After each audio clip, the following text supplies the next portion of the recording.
అంటే మీకు ఇబ్బంది లేదు, చెయ్యాలి. యాజ్ ఏ బీసీ లీడర్గా కావాలని మీరు కోరుకుంటారు. ఎందుకంటే అధికారం కోసం కానీ లేకపోతే అవకాశాల కోసం కానీ అందులో ఏమీ అంబిగ్విటీ లేదు ఎవరికి. అలాగే విఠల్ గారి పార్టీకి అంబిగ్విటీ లేదు, చెయ్యాలని ముఖ్యమంత్రి అంటున్నారు. కానీ అడ్డుపడుతోంది ఏంటి? నేను చెప్పిన అడ్డుపడుతోంది రాజకీయం కాదా సార్? ఇప్పుడు రాజకీయం అడ్డుపడితే రాజకీయ పార్టీలకు మేము అసెంబ్లీలో ఎందుకు మద్దతు ఇస్తాం? అదే కదా ఒకటి. కాబట్టి దేశవ్యాప్తంగా ఏదైతే దీని చర్చ ఉందో ఇది అన్ని రాష్ట్రాలకు వర్తింపజేయాలి. కాబట్టి ఇంతకుముందు విఠలన్న గారు చెప్పినట్టు డెఫినెట్గా అఖిల పక్షాన్ని మోదీ దగ్గర తీసుకెళ్ళి, ప్రధానమంత్రి దగ్గర తీసుకెళ్ళి ఒక రిప్రజెంటేషన్ ఇవ్వాల్సిన బాధ్యత ఉండే అనేది మొదటి పాయింట్. అదేవిధంగా ఒకవేళ మీకు ఇంకా ప్రేమ ఉంటే రాష్ట్రపతి భవన్ ముందు పరేడ్ చేయించాల్సిన బాధ్యత ఉండే. ఎందుకంటే ఇండియా కూటమి మొత్తం కోరుకుంటుంది, దేశంలో ఉన్నటువంటి ఇండియా కూటమి దాని నాయకత్వం రాష్ట్రపతి భవన్ ముందు సార్ ఏమంటారు సార్ ఎవరు పరేడ్ చేయాలని? ఇండియా కూటమి నేతలు 100 మంది ఎంపీలు ఉండరు కదా సరీష్ గారు. ఆ 100 మంది ఎంపీలు కలిగి ఉన్న ఇండియా కూటమికి సంబంధించి కాంగ్రెస్ పార్టీ దానికి పెద్దన పాత్ర పోషిస్తుంది. కాబట్టి వాళ్ళు కూడా ఇవాళ దేశవ్యాప్తంగా తెలంగాణ రోల్ మోడల్ అని మాట్లాడుతూ ఉన్నారు కదా. దీనికి ఒక బాట వేసిన తెలంగాణని మాట్లాడుతున్న మీరు ఢిల్లీ ఎలక్షన్లో మీరు మాట్లాడినారు, హర్యానా ఎలక్షన్లో మాట్లాడి తెలంగాణలోకి ఇది చేస్తున్నామని చెప్పేసి మరి ఎందుకు మీరు ఇన్ని రోజులుగా రాష్ట్రపతి ముందు కానీ ఏదో ప్రధానమంత్రి మోదీ ముందు కానీ ఎందుకు చెప్పలేరు అనేది మొదటి పాయింట్ బీఆర్ఎస్ ప్రశ్న.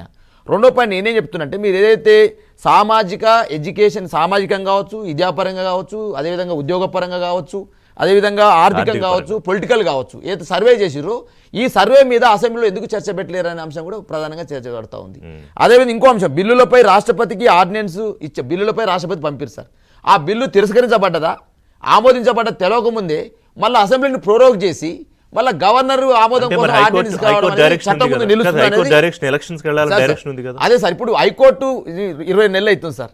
20 నెలలు హైకోర్టు ఎప్పుడైతే మీకు తీర్పిచ్చిందో, అయ్యా 2024 ఫిబ్రవరిలో ఈ యొక్క స్థానిక సంస్థల డేట్ అయిపోయింది, ఇప్పటికీ సంవత్సరం అయిపోయింది, కేంద్ర నిధులు రావట్లేదు, ఊళ్ళలో గ్రామాలలో పరిపాలన కుంటుపడ్డదని ఎప్పుడైతే హైకోర్టు చెప్పిందో హడావుడిగా మీరు ఏదైతే ఈ ప్రయత్నం చేశారు సార్. ఏదైతే సార్ నేను సార్ సెప్టెంబర్ 30 ముగించాలన్న జూలై 30 లోపల మొత్తం రిజర్వేషన్ ఇవ్వాలని చెప్పింది సార్ కోర్టు.